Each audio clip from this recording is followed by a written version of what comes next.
Salam, hörmətli izləyicilər. Bəzən sual verirsiniz ki, öd daşı var, amma bizdə ağrı vermir, niyə əməliyyat olunmalıyam?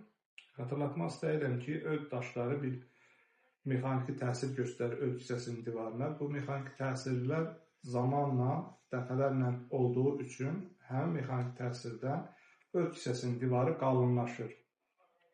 Və bu qalınlaşmış öd hissəsinin divarında yeni törəmələrin əmələ gəlməsinə yol açır və bu yeni törəmələr gələcəkdə öd hissəsi xərçənginin yaranmasına səbəb ola bilər. Ona görə xroniki öd daşı xəstəliyi gələcəkdə öd hissəsi xərçənginin yaranma səbəblərindən biri kimi qiymətləndirilir. Bu baxımdan öd hissəsində daş olan, amma ağrı vermir xəstəyə, hansı ki belə insanlar cəmiyyətimizdə çoxdur və ağrı olmadığı üçün özünü xəstə hesab etmir və həkimə getmək istəmir. Həmin insanlara səslənirəm ki, əgər sizin yaşınız gəncdirsə və sizdə öd hissəsində daş varsa, ağrı vermirsə də belə, mütləq və mütləq bir cərrahi konsultasiya almanız vacibdir.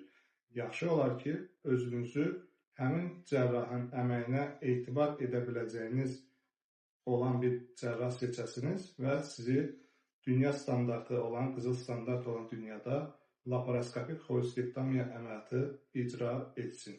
Öd hissəsində olan daşın ölçüsünün və sayının heç bir əhəmiyyəti yoxdur. Daş daşdır. Əgər daş varsa, xəstənin yaşı 75-dən azdırsa, xəstəyə bir laparoskopik xolestektamiya əməliyyatı göstərişdir. Daşın kiçik olmasının öz təhlükəsi var. Böyük olmasının öz təhlükəsi var. Kiçik olmasının təhlükəsi ondan ibarətdir ki, kiçik daşlar, yəni 1 sm-dən kiçik daşlar yüksək basınçlı bir təzyiq altında öd axarlarından keçərək ümumi öd axarına düşmüş ola bilər və sfinkterə hərçin olunaraq sarlığa gətirib çıxarda bilər. Belə hallar olduqda xəstələrdə kəskin pürüztuplar, saralma, ürəkbulanma, qusma və s. kimi əlamətlərlə təcili olaraq həkimə müraciət edirlər. Böyük daşların isə özünün təhlükəsi var. Bu təhlükələrdən ən çox rast gəlinəni öd kanalının ağzını tutaraq, deməli, qapanmış, sönmüş öd hissəsinə səbəb olur, öd hissəsinin emfiyemasına səbəb olur.